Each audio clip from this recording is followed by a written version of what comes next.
12 ربیع الاول کے دن کو ہمارے ہاں عید النبی کے نام سے منائے جانے کا کچھ عرصے سے رواج ہوا ہے۔ یہ رواج کچھ زیادہ پرانا نہیں ہے۔ جہاں تک لفظ عید کا تعلق ہے، اس کا انطباق تو اس پر کوئی غلط نہیں ہے، صحیح ہے، اس لیے کہ لغوی طور پر عید کے معنی ہے بار بار لوٹ کر آنے والی شے یا خوشی، ہر سال آنے والی۔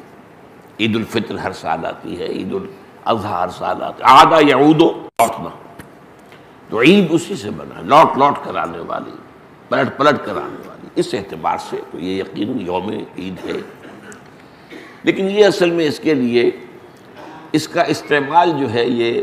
بہت ہی تھوڑے عرصے قبل شروع ہوا ہے، یہ کوئی قدیم بات نہیں ہے۔ اول تو یہ کہ حضور کی ولادت جو ہے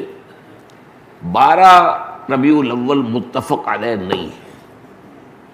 حضور کی ولادت کی تاریخ طے نہیں ہے۔ مہینہ تو طے ہے کہ ربیع الاول تھا، اس میں کسی شک و شبے کی گنجائش نہیں، لیکن تاریخ متفق علیہ نہیں، بلکہ میرے نزدیک اس سلسلے میں قاضی سلیمان سلمان منصور پوری رحمۃ اللہ علیہ، جو ایک بڑی عظیم کتاب کے مصنف ہیں، اگرچہ وہ اتنی مشہور نہیں ہو سکی جتنے کہ مولانا شبلی کی رحمۃ للعالمین مشہور ہوئی ہے، لیکن بہت سے اعتبارات سے مولانا شبلی کی کتاب سے وہ بہت بڑھتر ہے، بہت اونچی ہے۔ اور یہ جو تھے قاضی سلیمان سلمان منصور پوری،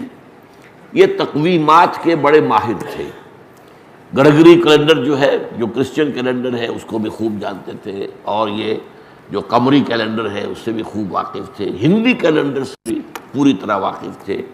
اسی طریقے سے یہودیوں کے کیلنڈر سے بھی پوری طرح واقف تھے۔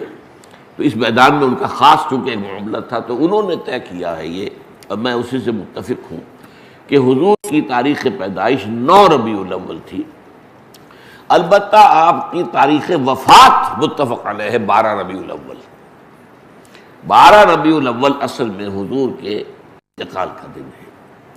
اور یہ مجھے تو یاد ہے اپنے بچپن کے اندر، ابھی میرا بچپن جو ہے کوئی 200 سال پرانا تو نہیں ہے، یوں سمجھیے کہ پاکستان کے قیام سے پہلے تک یہ ہمارے ہاں 12 وفات کے طور پر منایا جاتا تھا، اس کا نام ہی تھا 12 وفات۔ 12 وفات، 12 ربیع الاول جو حضور کا یوم وفات ہے، اس میں کوئی جشن کا تصور نہیں تھا، کوئی دھوم دھڑکا نہیں تھا، کوئی جلوس نہیں تھے۔ ہاں ضرور ہے کہ کبھی جلسے ہو جاتے تھے، کوئی میلاد کی محفلیں ہوتی تھیں، لیکن میلاد کی محفلیں جو ہیں وہ صرف یوم ولادت کو نہیں ہوتی تھی، وہ تو گویا کہ ہمارے ہاں کی ایک تہذیب کا ایک جز بن گیا تھا، خاص طور پر خواتین کے لیے، اور وہ تعلیم بالغہ کا ایک اچھا ذریعہ تھا۔ تو اس دن کیا کرتے تھے کہ کھانا پکا کر بڑے پیمانے پر غریبوں کو کھلایا جاتا تھا، بس یہ اس کی ایک جو تھی وہ صورت تھی، باقی یہ کہ اس کے علاوہ کوئی دھوم دھڑکا اور کوئی اس کو عید قرار دینا جو ہے وہ موجود نہیں تھا۔ اس اعتبار سے غور کیا جائے تو ہمارے لیے ان چیزوں میں سوچنے کا ایک ہے، مقام ہے کہ کچھ چیزیں، البتہ یہ کہا گیا ہے، میں اس پہ یقین سے نہیں کہہ سکتا، کہ اس کی جو ایجاد کی گئی ہے عید میلاد النبی کی حیثیت سے، ان کے موجد جو ہے مولانا احمد رضا خان بریلوی ہے۔ اس کی وجہ کیا تھی؟ اس وقت جو ہے شیعہ سنی کچھ معاملہ مسابقت کا شدت اختیار کر گیا تھا۔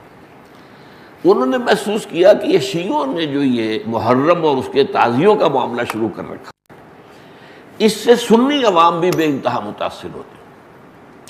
اس میں دھوم دھڑکا ہوتا ہے، اس میں پٹے کھیلے جاتے تھے، اس میں طرح طرح کے ساتھ تماشے ہوتے تھے، یہ وہ پرانے، آج کل نہیں ہوتے وہ چیزیں، لیکن ہمیں بچپن میں یاد ہے کہ وہ جو ہیں وہ پٹے کھیلے جا رہے ہیں، تو گویا کہ شمشیر سنی کے مظاہرے ہو رہے ہیں، تو سب جاتے تھے، ہم بھی جاتے تھے،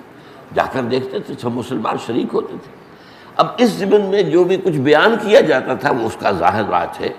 کہ ہمارے ذہنوں پر، ہمارے تحت الشعور پر اثر پڑ رہا تھا۔ تو یہ جو ہے اس کا ایک دعویٰ کرنے کے لیے کہ اس کا علاج ہم سنی بھی کریں، تو کوئی ایسی ہی چیز ہونی چاہیے جو لوگوں کی دلچسپی کا ذریعہ بن جائے، موجب بن جائے، اور لوگ اس کے اندر ذوق در ذوق شریک ہوں۔ تو یہ میلاد النبی کے جلوس جو ہیں، ان کے موجد جو ہے مولانا احمد رضا خان بریلوی ہے۔ بہرحال یہ بات تو میں نے ایک ٹیکنیکل انداز سے آپ سے کہی ہے، بہرحال یہ دن خوشی کا دن ہے، ولادت کا دن ہے، تو یہ چند باتیں تو میں نے کی ہیں۔ آج اس عید میلاد النبی کے نام کے حوالے سے اس کا پس منظر کیا ہے؟